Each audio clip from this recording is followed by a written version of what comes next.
Hello everyone, this is Priyanka Jakhar and I welcome you all at government job alert. I hope आप सभी अच्छे होंगे।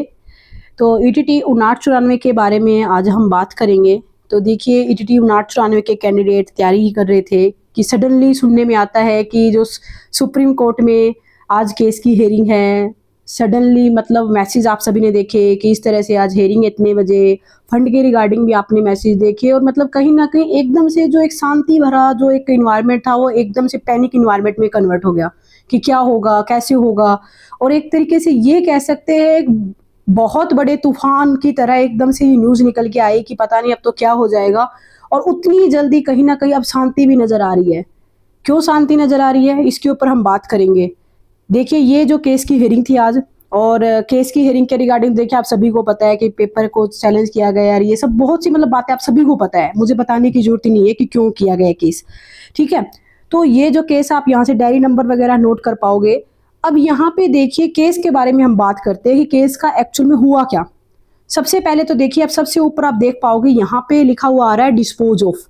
ठीक है, और जैसे आप यहाँ पे टाइप के देख पा रहे हो डिस्पोज टाइप, यहाँ पे आ रहा है डिसमिस्ड। तो यहाँ पे दो तरह के स्टेटस शो कर रहे हैं। तो कैंडिडेट के माइंड में कंफ्यूजन है कि क्या कुछ हुआ। देखिए, इस केस का डिसमिस होना इंपॉर्टेंट है कि ये केस डिसमिस हुआ हो। रीजन बीइंग कि डिसमिस होने का मतलब होगा कि जो भी पिटिशनर ने अपनी बात रखी थी उसमें से कोई भी बात एक्सेप्ट नहीं हुई। ठीक है, और डिस्पोज ऑफ होने का मतलब है कि जो भी पिटिशनर ने अपनी जो प्रे रखी थी, जो भी अपनी बातें रखी थी, उसमें से कुछ बातें मान ली गई और कुछ नहीं मानी गई। तो यहाँ पे ना दो तरह के स्टेटस शो कर रहे हैं। स्टेटस में एक देख पाओगे, ऊपर है तो शो कर रहा है डिस्पोज्ड और नीचे शो कर रहा है डिसमिस्ड। तो हम उम्मीद करेंगे कि ये जो केस है ये डिसमिस हो चुका है, और फाइनली जो आगे जो एक तरीके से जो परेशानी थी कैंडिडेट को, जो कहीं ना कहीं माइंड में डर था, वो आप सभी को सामना ना करना पड़े। और यहाँ पे आप पिटिशनर और रिस्पोंडेंट के नाम देख पाओगे। पर देखिए, यहाँ पे एक बात बहुत ज्यादा मुझे पर्सनल लेवल पे भी बुरी लगी, और अभी मैं आप लोगों को भी बताऊंगी। आप में से काफी कैंडिडेट ने चीज फील की होगी कि जैसे इस केस के बारे में अपडेट आती है, आप सभी ने ग्रुपों में मैसेज देखे, फंड के रिगार्डिंग ये वो बहुत सी बातें सुनी। आप सभी ने फंड दिया, उसी फंड के बिहाफ पे काडर की तरफ से एडवोकेट को हायर किया गया। सब कुछ काडर की तरफ से हुआ। मतलब हम यहाँ पे ये नहीं कहेंगे कि किसी एक सिंगल कैंडिडेट ने आगे आगे सब कुछ कर दिया, फिर एक कैंडिडेट की बदौलत सब कुछ हुआ। पूरे के पूरे काडर ने सब कुछ किया। और ऑडियो में आप सभी ने देखा होगा कि बात स्पेशली बोली जाती है कि जैसे लाइव हेयरिंग स्टार्ट हो जाएगी, आप सभी के साथ जो लाइव हेयरिंग का जो लिंक है वो शेयर कर दिया जाएगा।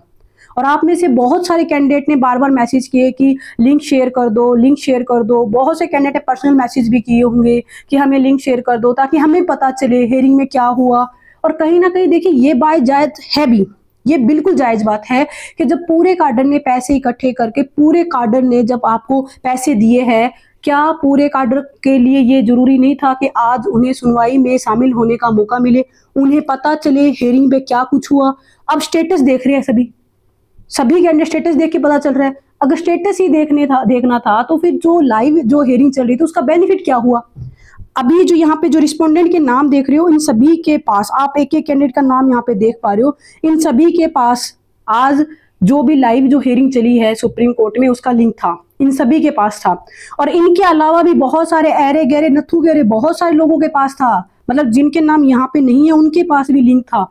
उसके बावजूद भी काडर में के बहुत सारे कैंडिडेट ने मैसेज भी किए, लिंक शेयर करो, लिंक शेयर करो। उसके बाद भी काडर के साथ लिंक शेयर नहीं किया गया।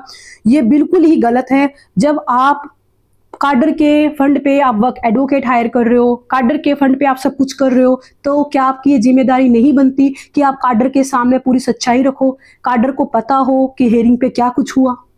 दूसरा देखिए, मैं आप लोगों को एक और बात बताना चाहूंगी कि ये जो अपना जो केस है, ये जो अभी जो केस है जो कि सुप्रीम कोर्ट में अभी जिसकी आज हेयरिंग थी, इस केस के रिगार्डिंग मैंने सुप्रीम कोर्ट में मेरे खुद के नोन में एडवोकेट है, मैंने उनसे अच्छे से बात की। पूरा केस मैंने उनको बताया। बहुत मतलब काफी टाइम तक मेरी इसी केस के ऊपर डिस्कशन हुई, और उन्होंने मुझे यही बताया था कि ये केस सुप्रीम कोर्ट में बिल्कुल भी नहीं टिकेगा, ये केस स्टार्टिंग में ही डिसमिस होगा।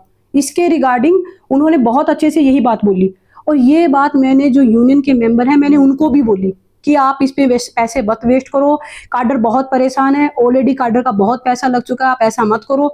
एडवोकेट की कोई जरूरत नहीं पड़ेगी, ये केस पहली हियरिंग में डिस्पोज ऑफ होगा, डिसमिस होगा, आप इसकी टेंशन मत लीजिए। फिर भी कार्डर को देख लीजिए, आप एंड टाइम पे, बिल्कुल एंड पॉइंट पे आके कार्डर से पैसे मांगे गए और उन पैसों का भी हिसाब आप पता नहीं कैसा क्या देंगे ये लोग। बाकी देखिए, कार्डर को सिर्फ बेवकूफ बना के फंड इकट्ठा किया जा रहा है। और सबसे बड़ी बात, चलो आप लोगों ने फंड कलेक्ट किया तो किया, आपने जो लाइव हियरिंग हुई थी आपने खुद नहीं सुनी। इसका मतलब तो आपको सब कुछ समझ आ गया, अब मतलब आपको सब कुछ पता चल गया। अरे जो आप लोगों ने सुनना है वो कार्डर भी सुन लेते, एक लाइव हियरिंग ही तो थी। क्या हुआ?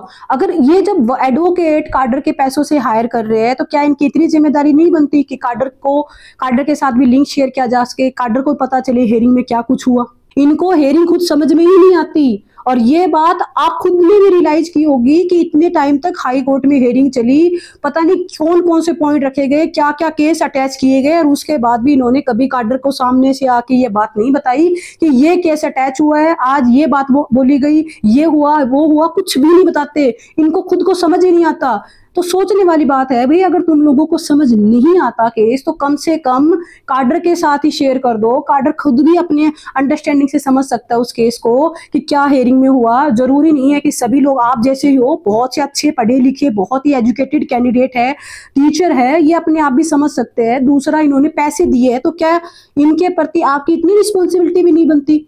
खैर, आप अपनी एग्जाम पे तैयारी कीजिए। शुक्र है कि आज सब कुछ अच्छा हुआ, कुछ बुरा नहीं हुआ, क्योंकि अगर देखिए बुरा होता तो यहाँ आपके फेवर में कोई भी नहीं है। सब बस अपने अपने में है कि बस हमें जैसे तैसे करके फंड इकट्ठा करना है, बस, इससे ऊपर कुछ भी नहीं। By the way, I hope जो आज वो हियरिंग हुई, जो जिस तरह की एकदम से ये कह सकते हैं कि उथल पुथल मची, उन सब से आप सभी कैंडिडेट बाहर निकलें और अपनी तैयारी पे फोकस कीजिए। Wish you all the best. Thank you.